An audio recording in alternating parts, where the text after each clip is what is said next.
The doctor saved a sick vagrant when she came to the dump at the request of a homeless boy. And upon hearing what he whispered in his delirium, almost everyone who had ever stepped foot in the local clinic knew Amy Todd. The general practitioner was dedicated to her work and always helped those in need. It might seem like there was nothing particularly special about that, but Amy was indeed special. In addition to seeing patients during her shifts, she would volunteer her free time to help those who, due to their low social status, were unlikely to seek medical assistance on their own. "Do you really need to bother with these vagrants, Amy? The entire clinic is already looking at you sideways," her husband would say. She would just shrug, replying, "Well, let them look. That's all they know how to do. It's not like I live at the dump. And no one can forbid me from using my personal stethoscope outside the clinic." Jerry frowned. That was just the kind of person Amy was, someone her colleagues secretly laughed at. After all, she had always had her share of envious people.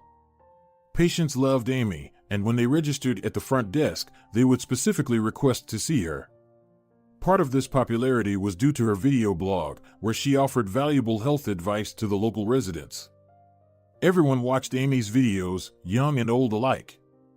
Some people even took notes, just in case. The future is unpredictable, and you never know when you might need that information. Today, the day seemed to drag on endlessly. Sitting in her office, Amy kept glancing out the window. It was cloudy, the sky overcast, and it looked like rain could start any minute. "Amy, could I go home early today? I live in the suburbs and need to catch the bus. And the weather's looking rough." "I didn't bring an umbrella today," Nurse Dorothy Walker asked cautiously. Amy tore her gaze away from her paperwork and nodded in agreement. "Of course, go ahead. The day's almost over anyway. It's unlikely anyone else will come in today." A sweet smile immediately spread across the nurse's face. "Thank you, Amy. You're the best doctor I've ever worked with." Amy smiled back and looked at the sky again. At that moment, a bolt of lightning pierced through the gray veil of clouds, and a second later, the windows of her office rattled with a tremendous clap of thunder. Dorothy gasped and hurried towards the door. Amy shook her head ruefully. She considered asking her husband to pick her up from work, but, unfortunately, Jerry had promised to help his mother with some repairs. As usual, Janet Peterson had insisted on starting the project at the most inconvenient time. Amy was supposed to go on vacation in 2 weeks. They had planned to spend a few days by the sea. Amy really needed the break, but what would she do without her street patients, who, if necessary, even came to her house? Suddenly, there was a knock on the door. Amy cast an anxious glance at the clock on the wall. 5 minutes until the end of the workday. For many of her colleagues, that was a solid reason to lock the door and head home with a clear conscience. But she always tried to follow the rules. After all, there was a reason they were put in place. "Come in," Amy said, instinctively turning her gaze towards the door. She was surprised to see a boy of about 10 step into her office. "Mark, what are you doing here?" she couldn't help but ask. Amy actually knew this little orphan, who often ran away from the orphanage and wandered around the city in search of something he valued, whether it was candy or freshly baked goods. She had met Mark at the supermarket checkout, where a security guard had caught him holding a bun. Tears had welled up in the boy's eyes because he wasn't a thief. The small change he had carefully collected had simply fallen through a hole in the pocket of his worn-out pants. Mark had stood by the checkout, wiping tears from his dirty cheeks with his hand.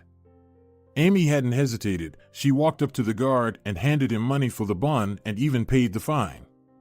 "Look at Miss Goody Two-Shoes. It's kids like this that grow up to be beggars and crooks. No need to spoil them from a young age," someone had remarked. But Amy didn't care. The important thing was that she had helped the boy, and really, this could happen to anyone. Since then, Mark and Amy had become friends. They didn't see each other often, but sometimes she would help the boy by buying sweets for him and his friends at the orphanage. Sometimes she'd send over a small box of pastries or buy some fruit. This didn't mean the kids at the orphanage weren't getting enough to eat. It was more about something else. Sweets and fruit meant more to the kids than regular food, and they were always in short supply. "Hi, Mark. What brings you here? Just visiting, or did something happen?" Amy asked. The boy looked at the kind lady in an odd way before saying, "Yeah, I've got a problem." "Well, not me, but Grandpa Frank. He lives at the dump. Found a man there yesterday, but he's unconscious, delirious, with a high fever. Grandpa thinks it's just a cold, but he doesn't know what medicine to give him. Can you come, Amy?" She hesitated. The boy was essentially asking her to go to the city dump, and in this weather, no less. Not exactly a pleasant task, to say the least. "Mark, isn't there another way?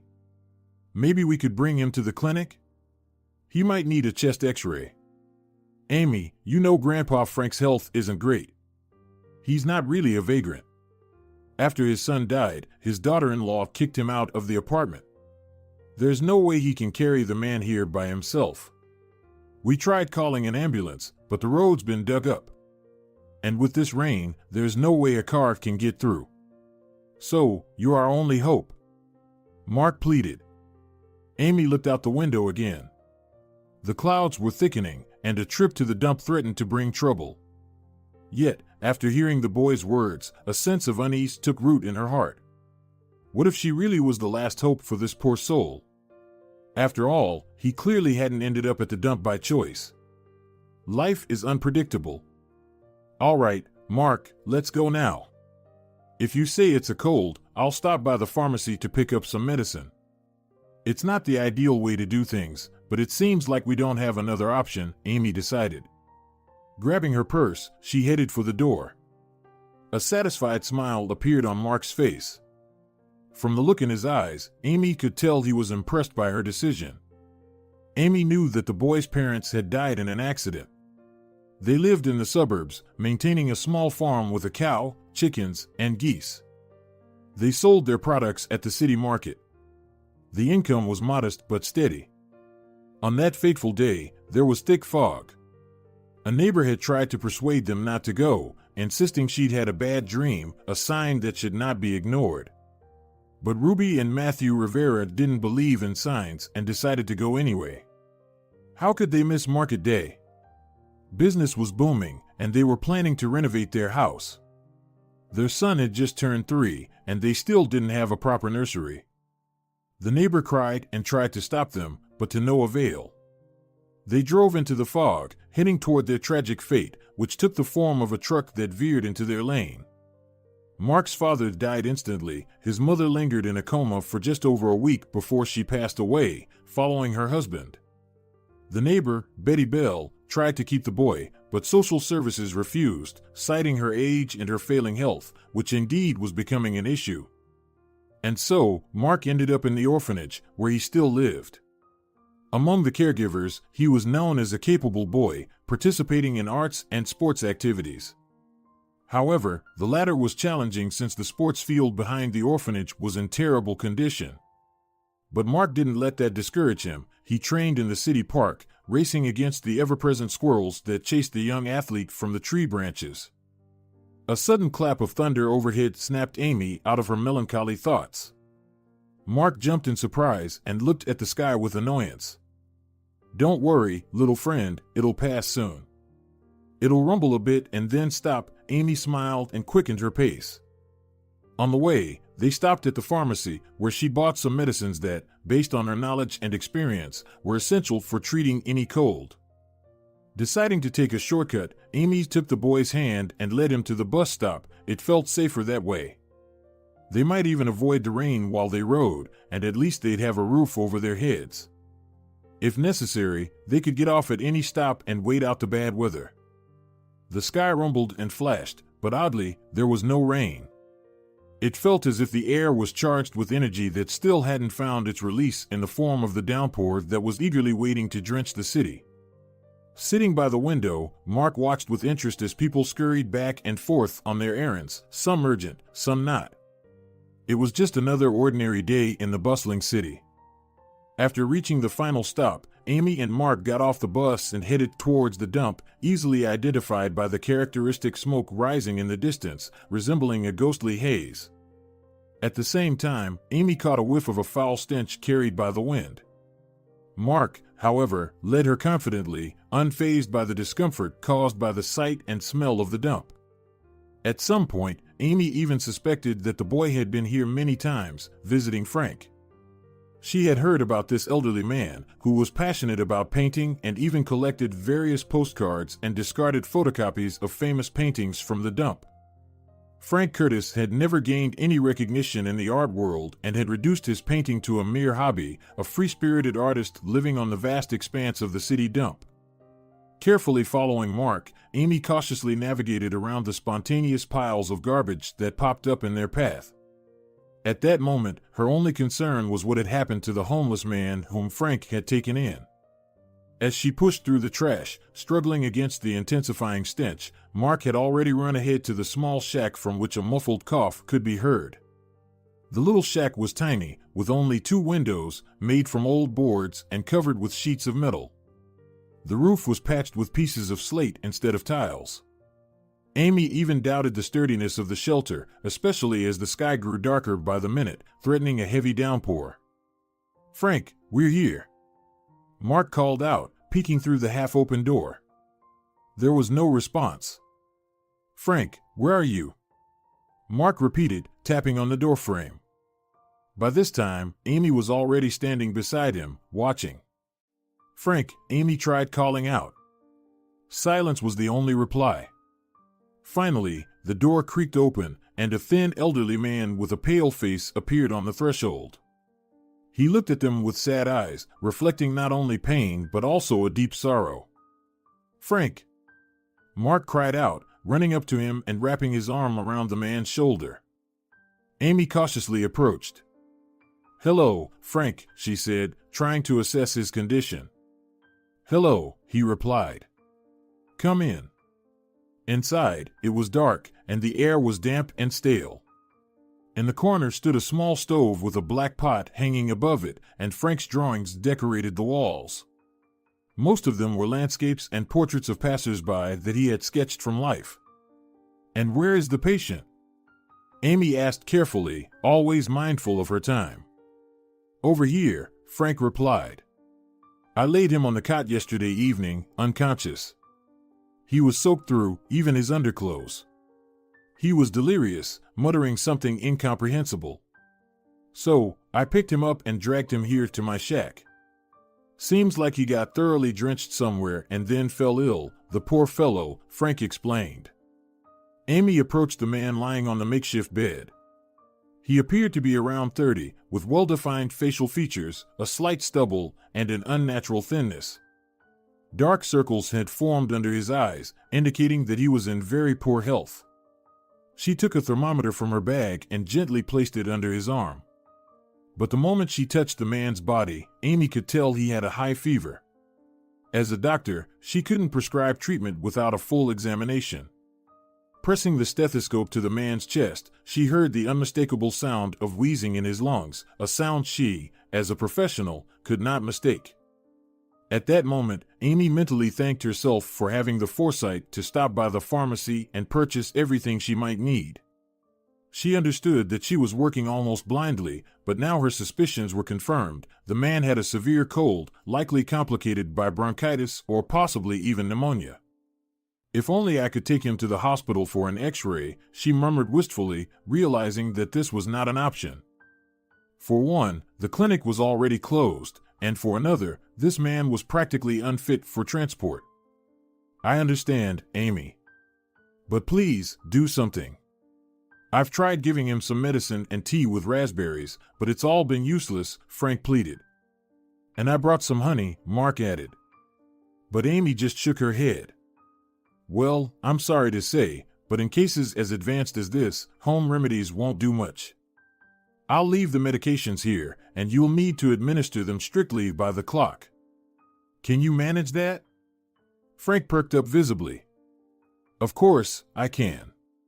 It's not like I'm busy here on this dump. I'm just living here out of despair." And if needed, I'll help keep an eye on him, Mark chimed in, making the adults laugh. The boy's words were so touching that they brought a gentle smile to Amy's lips. Deep down, she knew that the man's condition was very serious. And they didn't even know his name, as Frank had mentioned that the man had been unconscious the whole time, only occasionally muttering incoherently. Just then, the stranger momentarily regained consciousness and clearly spoke a few words: Helena, interview, deception. Amy started and looked at the sick man in surprise, but he had already fallen back into unconsciousness and couldn't say anything more. His chest heaved with a wheezing sound, a sign that he was still clinging to life. To Frank and Mark, the words spoken by the unfortunate man meant nothing. After all, who knows what a delirious person might babble about in a fever? But to Amy, the man's words made an indelible impression. She stepped away from the door and leaned against the wall to calm herself and collect her thoughts. The thing was, Helena wasn't just a word to her, it was the name of the company where her husband worked. "Amy, are you okay?" Frank cautiously inquired, noticing for the first time that the doctor was as pale as chalk and staring into space. She shook her head and looked at the owner of the shack. "Yes, I'm fine. It was nothing, just a bit of exhaustion from the day. I'm sorry, dear, for pulling you away from your work like this. But when I thought that this poor fellow might die on me, my heart just ached. I almost thought I was about to give up the ghost myself. But I can't do that. I've still got grandkids left after my son Tony." Amy nodded understandingly, then opened the door and stepped outside. The rain still hadn't come, but the strong wind raged, venting its fury on the city's residents with powerful gusts. The words of the vagrant still echoed in her mind. Why had he said that particular phrase?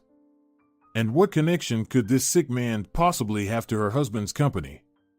The question gnawed at her, leaving her restless. Mark stood obediently a little to the side, patiently waiting for the doctor lady to pull herself together so they could go home. He needed to return too. The caretakers at the orphanage would raise an alarm and start searching for him everywhere. And when they found him, they'd likely forbid him from going outside for a month, which for Mark would be a real tragedy. Few people knew that once a week, the boy visited the cemetery with a bouquet of flowers picked from a city flower bed. He didn't go there by chance. He visited his parents' grave, the ones who had died on that fateful June morning. Sometimes he would sit on the bench in front of the grave and start recounting everything that had happened to him over the past week. Life in the orphanage was never easy, and not a day went by without Mark getting into some kind of conflict with the older kids. It was just the way of things. The strong always bullied the weak, taking whatever they valued most. The caretakers were very fond of Mark, but the older boys were envious and would take any opportunity to give him a light slap on the back of the head. Of course, they did this secretly, when the caretakers weren't looking or had left the room. Mark could have gone and complained to the director or the senior caretaker, but then all the boys would have labeled him a snitch, the kind who runs to tattle at the first opportunity. "Shall we go, Mark?" Amy sighed sadly. Then, turning back to Frank, who was standing a bit away, she added, "Just make sure to give the medicine on time, okay? Don't skip a single dose." He smiled. "All right, I'll take care of everything. Don't you worry. I'm not clueless, you know? He's got a bad cold, and he still hasn't come to his senses." "He's been delirious for 2 days now," Frank assured. Amy nodded in agreement, then took Mark by the hand and headed toward the exit. The time spent at the dump left a lingering sense of unease, though she didn't blame Frank for asking for her help. Rather, Amy was upset with herself for ending up in such an unpleasant place out of her own initiative. Her shoes were probably filthy now, and she dreaded the thought of explaining to her husband the persistent odor clinging to her clothes. The phrase muttered by the vagrant in his delirium kept spinning in her mind, preventing her from focusing on anything else. Finding the way back wasn't difficult, even without relying on her little guide, who navigated the piles of garbage with ease. By the time they finally emerged from the dump, dusk had gently settled over the city. Amy discreetly glanced at her smartphone screen, but there were no incoming calls or notifications from Jerry. She pursed her lips in annoyance. So, her husband hadn't even noticed her absence? Not even a text message or a quick exchange of words? Deep inside, a sense of resentment began to grow, fueled by a spark of suspicion. Lately, her husband seemed like a different person, cold and distant. He often locked himself in his study, sitting at his desk for long hours. At first, Amy attributed it to work problems, which her husband always had plenty of.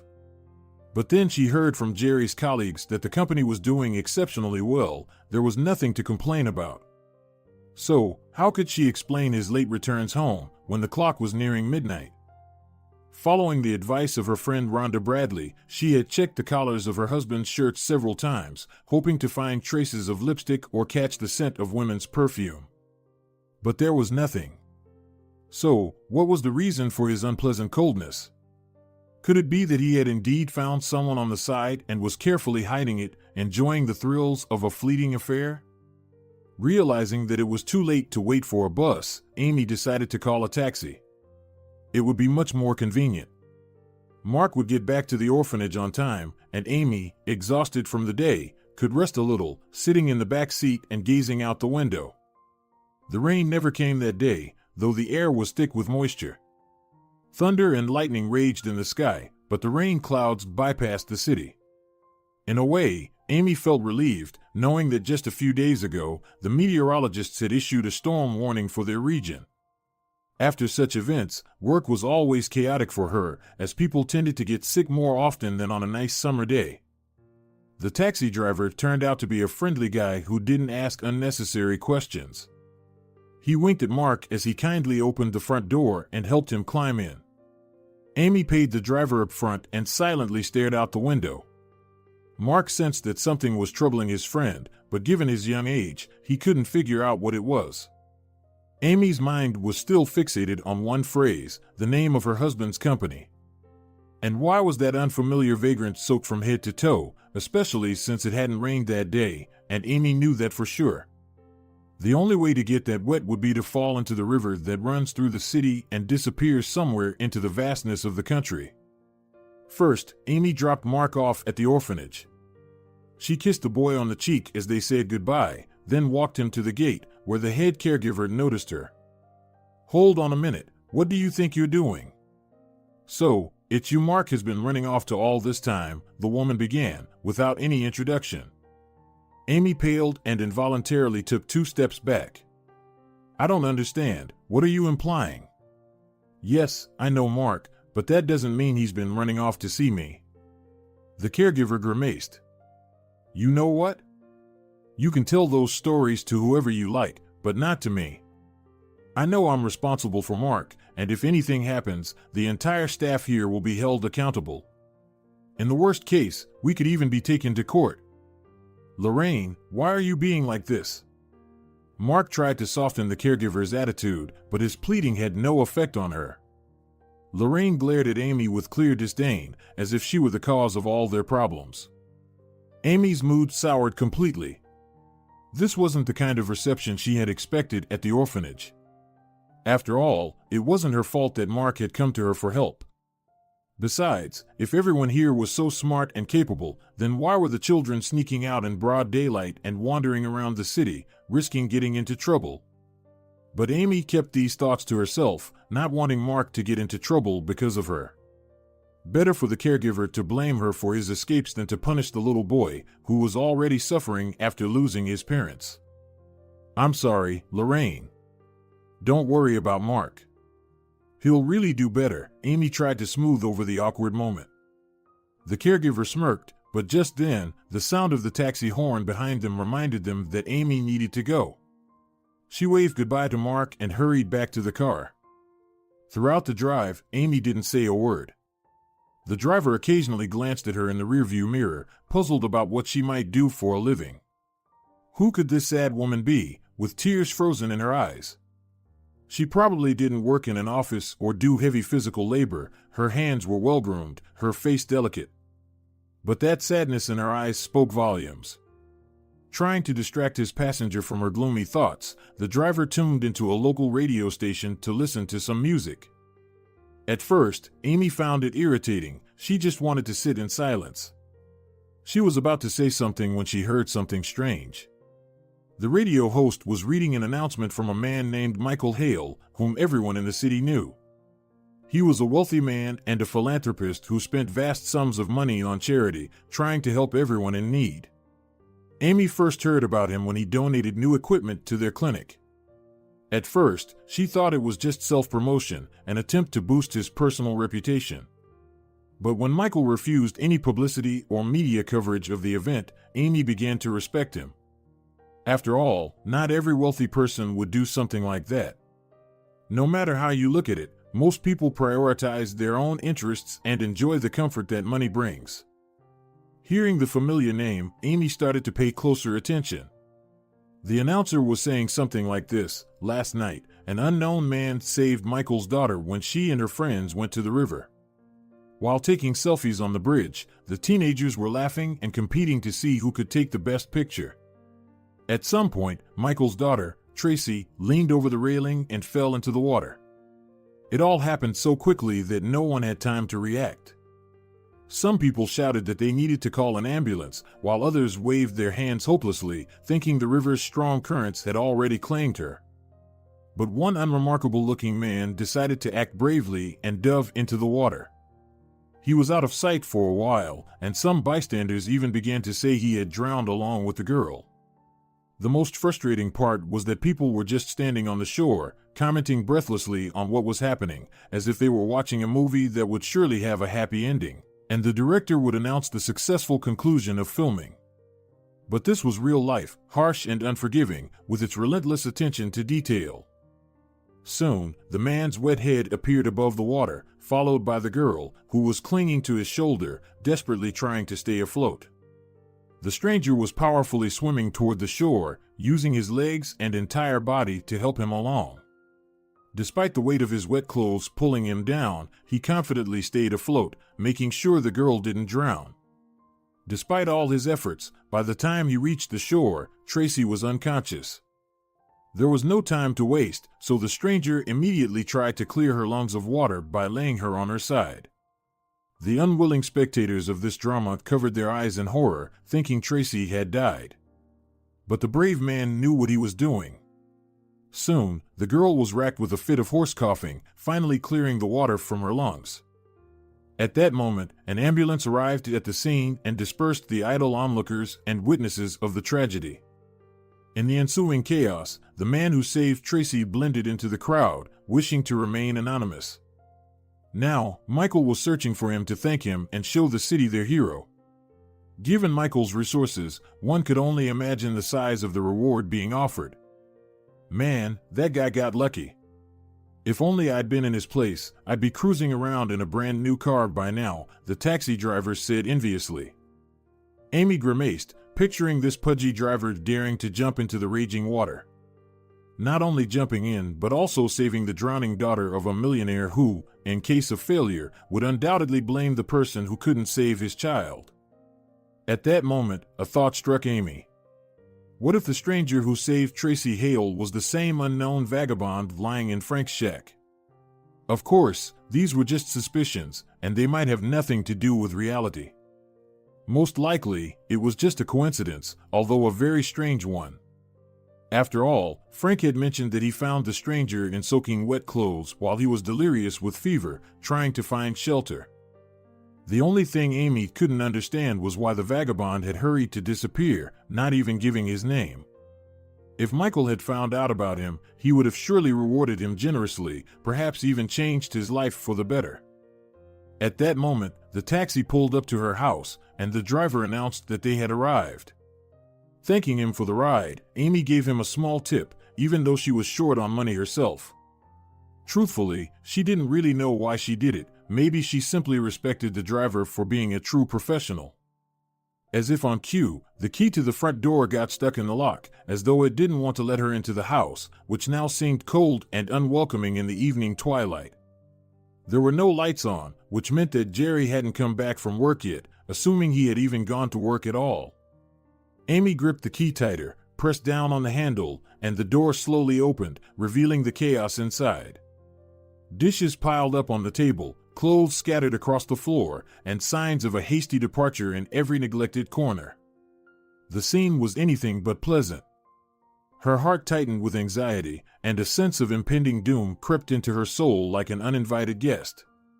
Her eyes fell on a note lying on the kitchen table next to an unfinished cup of coffee.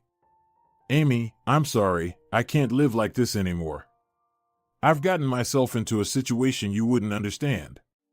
I need to get away. If I find myself, I'll come back. Wait for me. Yours, Jerry." The word struck her like a bolt of lightning. Amy read the note again, searching for any hint, any glimmer of hope. But the words remained just as strange and frightening. In a situation? Left somewhere? How am I supposed to find him now? Thoughts swirled in her mind like a whirlwind, preventing her from thinking clearly. Well, Amy sighed. That's what it means to have a businessman husband. Create a mess, and then just say, "Sorry, I'm leaving to find myself." The phone rang, interrupting her somber thoughts. The number on the screen belonged to her mother-in-law, Janet. "Amy, are you home?" Her voice trembled with worry. "Yes," Amy replied, trying to keep her own anxiety in check. "What's wrong?" "I can't reach Jerry." "Where is he?" "Janet, I don't know either." "He left a note and took off," Amy said. "He says he's gotten himself into some kind of trouble." "Trouble, huh?" her mother-in-law said sorrowfully. "As always. And it's your fault again?" "My fault?" Amy exclaimed. "What do you mean?" "What do I mean?" Janet's voice sharpened with displeasure. "You can't give him what he needs. Children, peace, a cozy home. You're a bad wife, a bad homemaker." Amy flinched. She had always known that her mother-in-law didn't like her. Janet had never thought she was good enough for her only son. But to blame her entirely for Jerry's departure? How can you say that? I've been at work all day. And Jerry was supposed to come over to help you with the repairs, wasn't he? Amy said, bewildered. And what am I supposed to say? Janet snapped. Repairs? Jerry is just running away from you. But Amy tried to recall her mother-in-law's previous words. You yourself said he should live for himself, build his career. Yes. Janet interrupted. But he should live for himself and take care of his mother, and you're just distracting him. Amy could no longer listen. Her hands were trembling, and her mind was spinning with anxious thoughts. Janet, I don't want to argue with you. I don't know what happened with Jerry, and I don't know where he is now. But please, don't make me the scapegoat. Oh, look at you speaking up. Janet's voice was cold with a sneer. And who am I in this story? Do you think I want to live alone? I want to see my son. And what's stopping you? Amy asked. He's always been around. You never turned down his company. Always around, yes, Janet retorted. With a wife who can't even cook a proper dinner. Janet. Amy's patience snapped. You're going too far. I don't know what's happening, but I don't want to hear your accusations. At that moment, Amy realized that arguing was pointless. Janet lived in her own world, full of traditional values and unshakable principles. And in that world, there was no room for freedom of choice, independence, or self-fulfillment. Janet, Amy said, her voice tired. I don't know what will happen next. I don't know where Jerry is or how to find him, but I ask you, give me time to figure this out. Time? Janet's cold smile was dismissive. You don't have as much time as you think. And what do you suggest? Amy asked. How much longer must I endure your reproaches? What are you talking about, dear? Janet said with disdain. You shouldn't endure, you should act, to bring Jerry back home as soon as possible. How?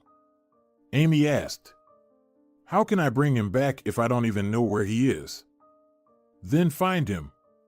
Janet snapped. Think of all his friends, acquaintances, business partners. Call them, send texts, but find him. Otherwise, you can't do anything in this life. You're a complete failure. Amy didn't respond. She ended the call. She turned away and went to her room. She felt so hurt and upset. She had invested all her energy and feelings into this marriage, but her mother-in-law refused to see her happiness. Janet only wanted to see her son, to feel her control over him. How could I have not given you happiness? Amy whispered. Didn't I love you? Didn't I give everything I had? She approached the window and looked out at the dark street.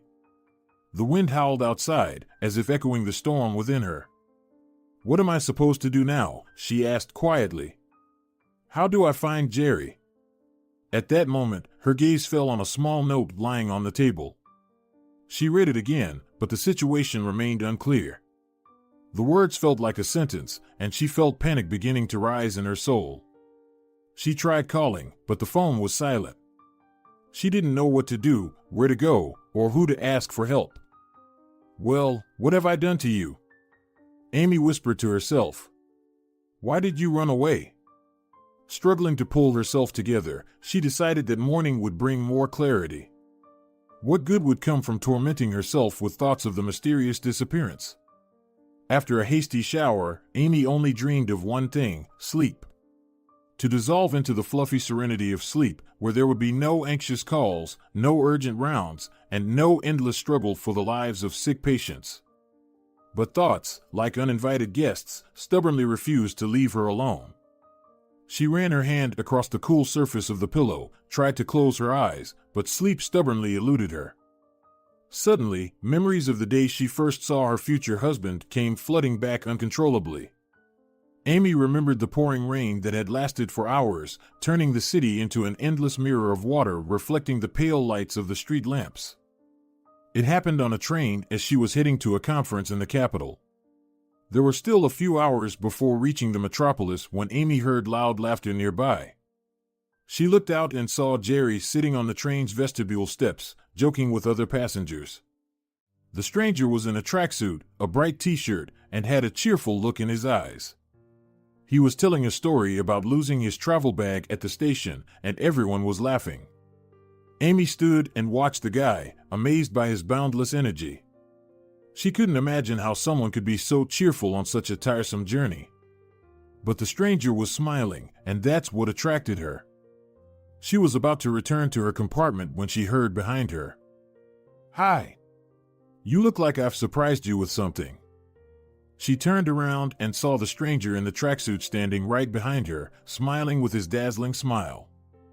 Yes, a little, Amy said, smiling. I couldn't believe you could be so cheerful on this trip. What's so surprising? Jerry asked, looking puzzled. Do you think you can't be comfortable on a train? Well, I didn't think so, Amy replied. But I usually sleep through the trip. So, where are you headed? Jerry asked. To a conference, she replied. I'm a doctor, Amy. Wow. How interesting. I'm also going to the capital. I'm a businessman, Jerry Todd. A businessman? Amy was taken aback. She was certain that Jerry was still in school, given how young he seemed. Well, yes. What's surprising about that? I sell jewelry and gemstones. Jewelry? Amy could hardly believe her ears. Do you have your own store? No, Jerry answered. I sell it online. I have my own website. Would you like to see it? Sure, Amy replied. I'm interested. They spent the rest of the journey together. Jerry talked about his business, his dreams, and Amy listened, watching him with fascination. She liked his energy and cheerfulness. She no longer thought about him selling jewelry online. To her, Jerry could be anyone, a pilot, a builder, an actor. She saw a world of possibilities in him. And she felt an inexhaustible potential in her new acquaintance. When it was time to part at the station, Amy didn't know that it would be only a short time before they would become husband and wife. In the morning, Amy woke up to the sound of her phone ringing on the nightstand. Usually, she woke up by sleepily reaching out to turn off the alarm. But today, the alarm had been off since the night before, when she had been too exhausted to even set it. She turned onto her side, looking at the empty half of the bed, and heard the phone ringing again, persistent, anxious. It rang for the fourth time, and Amy realized it was work calling.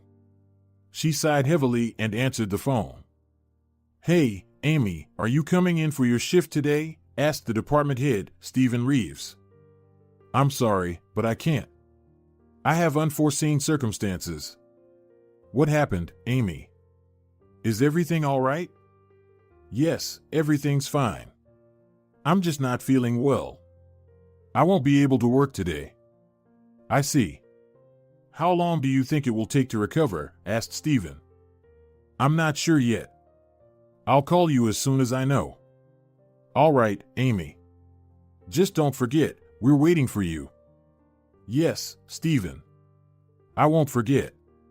"Thank you, and sorry," Amy replied and hung up the phone. Then she looked sadly at the empty half of the bed. Her mind felt blank as she sat there, staring. She couldn't believe this had happened. Her beloved husband had left, just like that, without leaving any explanation or a chance to reconsider. She remembered the wedding. It had been a beautiful day, full of sunshine, love, and hope. She had been the happiest woman in the world. Jerry had seemed so young, handsome, and kind. That day, she was certain they would be together forever. And the first years of their marriage? They had been filled with love, joy, and hope. They had traveled a lot and made plans for the future. And they had a beautiful home. But recently, something had changed. Jerry had become more closed off, distant, working long hours, coming home late, and then withdrawing into himself as if he didn't notice her. Amy tried to talk to him, but he would always make jokes, saying he was just very tired from work. She tried to be understanding, not to press him, and worked hard to create a comfortable atmosphere at home so that her husband wouldn't feel irritated. She even renovated their bedroom, bought a new sofa, and changed the curtains. But nothing seemed to help. Jerry continued to drift further away. "I must not have known him well enough," Amy said out loud again, trying to convince herself of this. Finally, she got out of bed and went to the bathroom to wash her face with cold water, hoping to clear her head. She looked in the mirror. The reflection showed a young, beautiful woman, but her eyes revealed pain and emptiness. And now what? She asked herself aloud. There was no answer to that question. Then there was a quiet knock at the door. Amy jolted and went to open it, thinking her husband had returned. "Mark?" she asked, barely recognizing the boy standing on the doorstep. "Hello, Amy," he replied, shifting nervously from one foot to the other. "I'm sorry for coming so early. I found your address at the hospital." "What happened?" Amy asked, feeling a premonition of something bad tightening in her chest. "That man from yesterday, he woke up." "But how?" Amy asked, still not fully understanding. "Frank said he woke up this morning," Mark said, as always, with a serious, grown-up demeanor. "Well, let's go, I'll see," Amy replied, feeling a strong wave of compassion return to her. As a doctor, she couldn't leave a sick person unattended. They went outside. The morning was quite cool. Apparently, there had been rain somewhere nearby yesterday, though it had missed their town. Mark walked beside her, silently watching his feet. Amy noticed he was wearing an old windbreaker that seemed too big for him, with patches on the sleeves and worn-out pants. "Mark, how are you?" she asked, breaking the prolonged silence. "Are you going to school today?" "Of course." Mark smiled, and his face lit up with childlike joy. "But not for studying, it's summer. We have a poetry reading contest today." "Wow," Amy said in surprise. "And what will you be reading?" "A poem by Dickens," Mark replied, already caught up in his upcoming role. A few minutes later, they arrived at the hovel. Even though she had been there yesterday, she still couldn't reconcile the thought that such a place, where people lived in poverty and despair, existed just a few meters away from her. "Frank, are you home?" she asked as she entered the old artist's hovel. "Yes, I'm here," Frank replied, coming out of a room with a spoon in his hand. "How is our patient?" Amy asked, glancing at the homeless man who was sitting on a chair. "As you can see, he's alive," Frank said, pointing with the spoon. "He woke up this morning as if nothing had happened." Amy stepped forward and examined the vagrant. He was tall and thin, with a look of anxiety in his eyes. He wore a dirty jacket, worn-out pants, and scuffed shoes. "Hello," Amy whispered, unsure of what else to say. "Good day," the vagrant replied, looking at her with large, sad eyes. "Thank you for saving me. I feel noticeably better today." "You're welcome," Amy replied, awkwardly lowering her gaze. "I was just doing my job." "What's your name?" the stranger asked, cautiously getting up from the chair. "Amy," she answered, somewhat embarrassed by the question. "And yours?" "I'm Timothy," the vagrant said. "Nice to meet you, Timothy," Amy smiled, feeling her usual sense of calm return. "What happened to you?" "Timothy, tell Amy what happened to you recently," Frank suggested, nodding at the vagrant, who was slouched on the chair. Timothy, clenching and unclenching his fingers as if sorting through invisible beads, began his story with difficulty. "You know, I thought life had completely abandoned me. There hadn't been any work for a long time. And my strength for carrying boxes or cleaning trash was running out. Plus, not everywhere takes you." Amy nodded, understanding. "Well, a couple of days ago," Timothy continued, "I saw an ad. The company a lot of needed movers. I thought maybe it would work out." Timothy stood up and took a few steps around the room, as if recalling the events in his memory. "So I went there, filled out the application, and then I was called in by the head of the department, I suppose, Jerry Todd, that's what he was called. In a suit, tie, and a ring on his finger. And his face, was so arrogant and haughty. A beauty kept circling around him the whole time." At this point, Timothy paused, as if reliving those unpleasant moments. Meanwhile, Amy was on the verge of losing her composure, realizing that this was about her husband, with some beauty. Oh God, could this really be true? Timothy continued. "Well, he asked me about my education. I told him I finished school and then a technical college. Just like everyone else. But apparently, that wasn't enough." "Really?"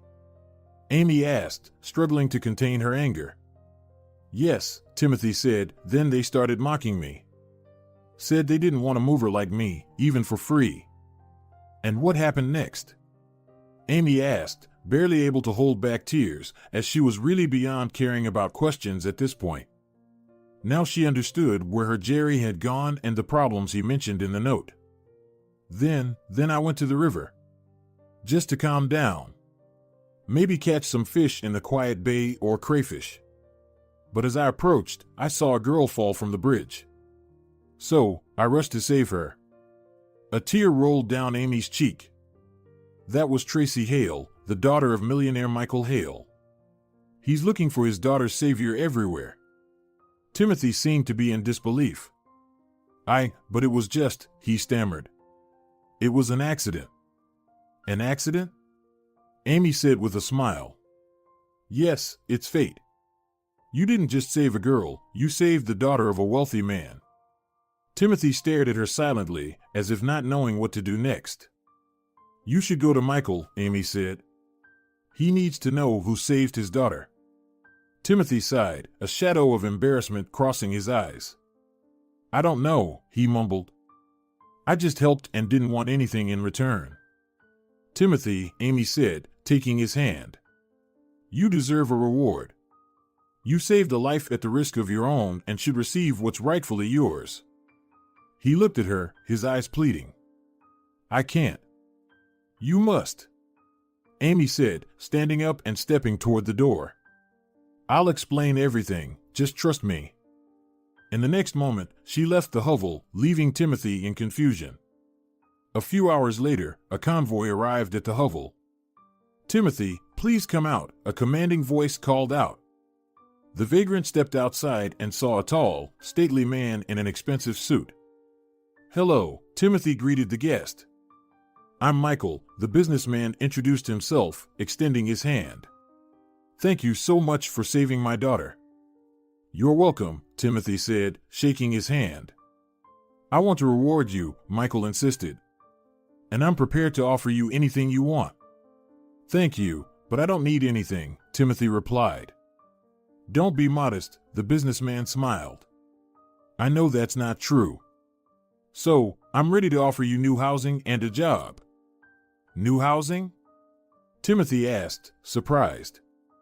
"Yes," Michael confirmed. "That's right. And much more." "Thank you, but it feels awkward, who you are and who I am." "But you need a roof over your head, don't you?" the businessman insisted. "So don't refuse, consider this matter settled." "Thank you," Timothy repeated, struggling to hold back tears. "Agreed," Michael said. "Then we'll see each other again. My manager will handle all the arrangements." True to his word, the businessman provided Timothy with a job at his company, where he became the head of warehouse operations. It was a good, steady job that allowed him to feel secure about the future. Having never seen her runaway husband again, Amy finalized her divorce and built a life with Timothy. As it turned out, Jerry had lied in the note and had left not alone but with a mistress who had persuaded him to commit a crime for a substantial sum of money. The house, gifted by millionaire Michael, was very cozy. It had a large kitchen where they spent their evenings talking about everything under the sun, a big living room, a bathroom, and a bedroom that was their sanctuary, a place of love and tenderness. A few months later, Amy and Timothy had a modest wedding. There was no grand celebration, just close friends and family, and of course, Frank and Mark. But it was the happiest wedding. "Amy," Timothy took her hand. "We've talked so often about having a child. Do you think we're ready?" Amy smiled, her heart filled with love and happiness. She wanted to give Timothy and herself what they had longed for. "Timothy," she said, "I want to adopt a child from the orphanage." He was taken aback. He had never considered adopting a child. But within moments, he understood exactly what Amy wanted. He supported her decision. "Okay," he said, winking at his wife. "Let's do it. Besides, we already have a little boy in mind." Amy smiled. She was thrilled that Mark would finally have a chance at a normal life. At first, Mark was shy and couldn't believe he was going to have a real family. But Timothy and Amy patiently reassured him that they loved him and would take care of him. "Mark," Amy said, hugging him, "you're part of our family now. You have us, and we will never leave you." He cried. These were tears of joy, love, and gratitude. Mark felt happier than he ever had before. Soon after they became a family, Jerry was finally arrested. Even though he had fled with his mistress and the company's money, justice eventually caught up with him. Amy was relieved that it was all over. She had freed herself from a difficult past and could now live in the present and dream of the future. Amy watched Timothy playing with their son in the garden, and her heart was filled with gratitude for what had happened in her life. She loved her men with all her heart and knew that they would be together forever. "Timothy," she whispered, looking at him, "I'm so glad that I have you." Her husband looked up and smiled. He was happy too. If you enjoyed the story, please support it with a like and a comment. All the